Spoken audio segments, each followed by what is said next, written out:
Hello, everybody. This is Pete from PA Labs. And I was noticing out on the website that one of the recent war game videos, the viewing on it has kind of spiked in that all of the war game videos roughly have the same uh, watch view numbers. They're relatively the same. But recently, I think it's 22, has a spike. It's jumped to 80 in just a few days. And I got to looking at the video, and it's one of the videos that goes into FloodFill. So I've decided to do I don't know how many it'll take, a deep dive into the flood fill. My suspicion is that maybe the developers that are the viewers are going, boy, I want to use that in my program. How does that work? And I myself went back and watched the video. It's kind of painful to watch your own videos, just to be honest with you. But the uh, the video, it does pretty good talking about it, but I don't think it does the deep dive uh, into the inner workings of the code, such that you're going to be able to watch that video and then go do it. You got to remember there's a lot of unusual factors in this war game. First, I've built war games before, but never have I built a war game like this one. Okay, so there's a lot of first time development here for me. And that's resulted in, I won't say chaotic, but I will say spread out code where I reference things that are kind of obscurely put on various code pages as I was studying the website on that the math of uh, the code. And I've pointed the website out, and I was gonna have it up, but I completely forgot. Trying to remember, it was hex grids. Yes, I thought I saved it to favorites. Okay, so this is the hexagonal grid stuff, and I'll bet you I have 30 or more, 40 hours studying this website, reading it from top to bottom, going through every single link and trying to convert his Python to, this is Python, by the way, to PureBasic, and to grab the understanding from this website. So, and that's resulted in numerous attempts of going through and converting that code, which has created multiple code sheets. I mean, to be honest with you, I built an object called grid math. I've built several. Okay, so, and I'm not real proud of that. So, what I've done for this video is consolidate all of the code related to flood fill in this one code sheet you're looking at right here. And what I'm going to do in the next couple videos is go through this in tremendous detail to where you understand it. And because it's important, if you're wanting to recreate this and understand how it works, then what we have to do is start really at MapMaker. Okay. Now remember, here this is MapMaker, and I don't know if you've watched the videos on MapMaker, but in MapMaker you have a war game or a game. A game has one or more, and I spelled northern wrong, one or more game maps. Each game map has many map layers. Okay.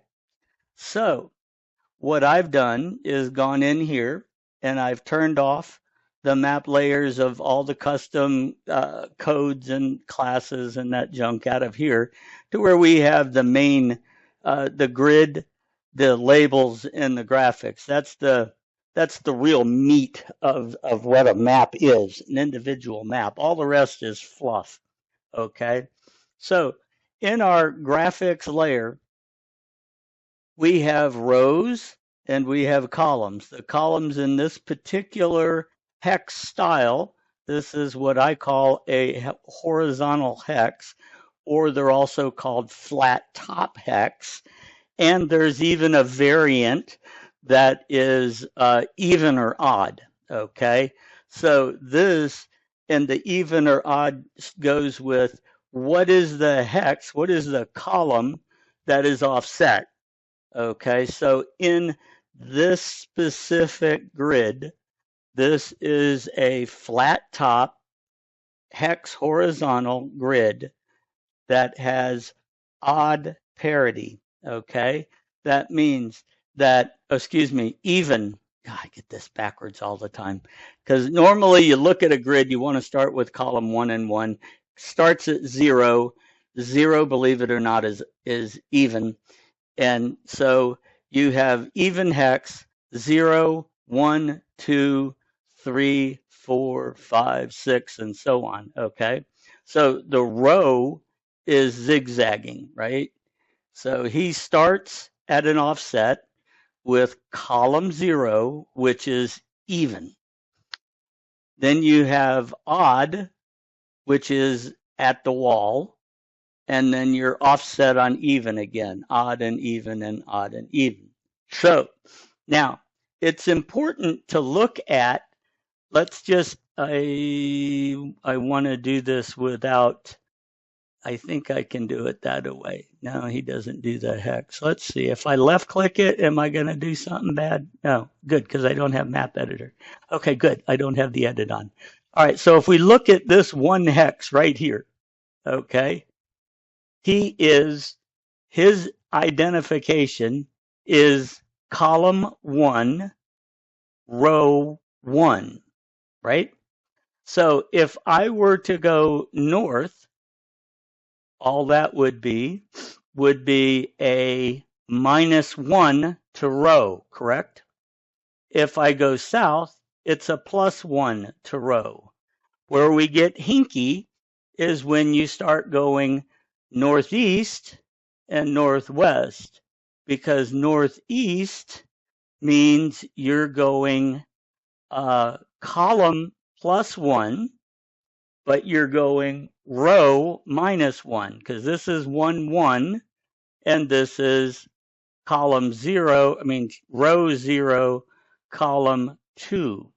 All right, and this is same row 2, so your offset would be a 0 to the row and a 0 to, well, 1 to the column, because all we're doing is going forward 1 column. Likewise, if you're going southwest, you're staying on the same row, but we're some -1 to the column. If we're going northeast, then it's a -1, -1. So we're going from 1, 1 to 0, 0. Now, that's an important concept because every grid makeup of the shape of hex or the offset of columns changes that math. That math is unique to this exact grid, flat top, even offset grid. Okay, so that is extremely important to get into your head in trying to figure out math of these particular grids. Now, another thing that you have to understand, and there's a reason, I'm sure that when you guys looked at the videos on this, you kind of scratched your head and said, boy, that seems to be overkill, but it's not, is if I right click this hex, now he is telling me what we've done is call up the layer column, okay? We are on the map Northern France. We are on the map layer graphics. Now, the graphics hex, that means the graphic layer hex is all he really is a row and column and a container for a collection of graphics, okay? So what we have is you have two graphics here. The bottom graphic is grass, and on top of him we have foliage. These are the categories from where these graphics came from. Okay, and so that is an important piece of information in movement, because in movement we need to know what terrain um, a unit is going through. All right. Now, we can rearrange this. The order for the player side of this, the order doesn't really care. For the creating side, you obviously want foliage on top of grass. So what I also want to point out in here, and I think I did a video on it. Let's come back to I think it was sprite sheets, modify, and is it there a detail? I can't remember. It's been so, there we go. Okay, so you right click it. That's right. This paradigm in this is right clicking. Okay, so this is also square grid. That kind of dumb to have gone into square grid. Hold on. Let's come over here and let's go to horizontal hex, foliage, modify. So, okay, we'll pick any random hex. It doesn't matter. Now, we also have, this is actually a non-standardized aspect of the grid of the graphics themselves. At the grid layer, the hex grid layer, each of those hexes, each of these graphics carry the 7 pieces or 8 pieces of data. First, you have the image, then you have the category from where this image comes from, and then you have a checkbox on this that identifies what side of the hex that this particular graphic affects. Now, that comes into play when foliage is just the whole hex. That's not a big deal. And to be honest, I have not ferociously attacked this yet. So you can see that if we move northeast from this hex, we cross the river. Okay. So on river crossings, we have to do more inventive work to track the movement costs. There could be a rule in the database that says that artillery cannot cross rivers except at roads. Okay, so if you're in a hex, how do you identify the terrain that a hex is in and that you're going to care about? And so this is all pre-filled in for you within game, the map maker. Okay. And you need the understanding of the why is that there. So if I come here and select this hex, we now have 4 graphics in this hex. So we have 2 rivers. One is affecting moving north. One is affecting northeast. Okay. So let's go take a quick look at the actual fields on that model. Let's see. Here's layer hex. Hold on. Let's pull him up. And here's hex detail. And these are the 2 big guys that we play with very heavily in the war game. Okay, so layer hex really doesn't. He has his identification foreign keys back to where he comes from. But really, for all the war game cares about is the row and column, and then our hex detail collection. All right. So our hex detail collection. So each of those graphic layers. Now, in the war game, we don't have the images. So tile image is invalid. All that is just a number. Remember, this is PureBasic, and images are the ID alias to the image. It's not really an image. So uh, uh, it's important to know that we have the actual hex detail contains his own row and column. That's fine. But remember, there's many hex details in a layer hex.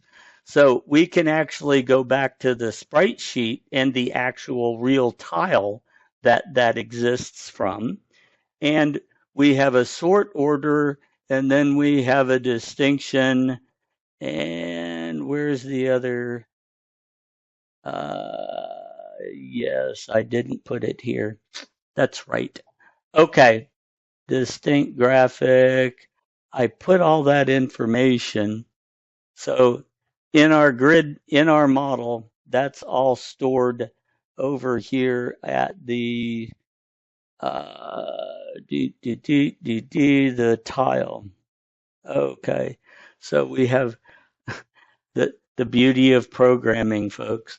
Okay, so the tile, that tile ID comes back and tracks individually what direction is affected, okay, by this tile. Now, when I wrote the export code for this game, when you export this out, I merged this information with this information, okay? So we have a two-layer effect of having the layer hex and then the hex detail. And the hex detail includes these 8 fields here, okay? So that's important to know in your head because in the war game, we have the layer hex.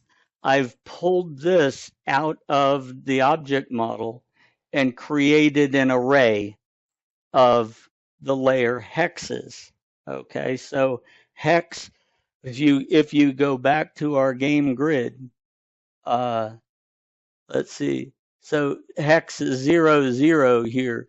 You can look up hex 00 and you can find that his row and column is 00. He has a detailed collection of a grass uh, uh, image and a foliage image, and the grass image doesn't affect any side. The foliage image doesn't affect any side. That's fine. They're all zeros, right? They're all false. If I go here, we actually have that particular hex 1-4, and he is going to contain 4 detail records. We know we have the category of grass, foliage, river, and river. And if I looked at the rivers, I could tell you this affects moving north, this affects moving northwest or northeast. Or no, yeah, northwest. Okay. So that's important to understand because we use the XY array to grab back and create the uh, the the specific units movement. Okay. Whoops. I don't know what I did there. I suspect I did something squirrely. Okay. So turn all that junk off. All right. That's an underlying aspect of this that you must understand and grasp thoroughly. So now here is our terrain grid. This is our array by row and column. In this particular code, since the grid, the terrain in the war game doesn't change. You can't affect the terrain. You can't bomb a, a hex in the game and turn it from foliage to clear. Okay, the map is set. The physical map is set. So this is in the player side on the load of the map that is the game at the very beginning when the whole thing loads up. I go through and spin the map layers and grab the graphics layer.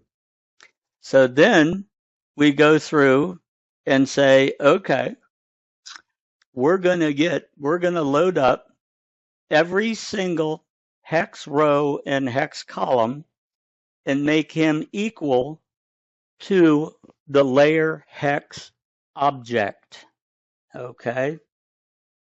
That's important. This thing contains each individual cell of this array contains the actual object and collection of all its detail.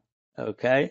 That way, down in the movement, I can say I am moving to row 5, column 6. I can immediately open that terrain grid and look at the rule. I can compare the rules of the game to that one cell and find out what the movement is. It's almost instantaneous. There's no spinning collections. It's an instant lookup. So this is where I'm going to end the first video into the understanding deep dive of the FloodFill. This sets up the stage for how a lot of that works. Without this understanding, that doesn't make as much sense. So this is the ending of video 1, and I'll make several of these until we get the subject beat to death. So I want to thank you all for watching, and stay tuned. We'll have another one in just a second.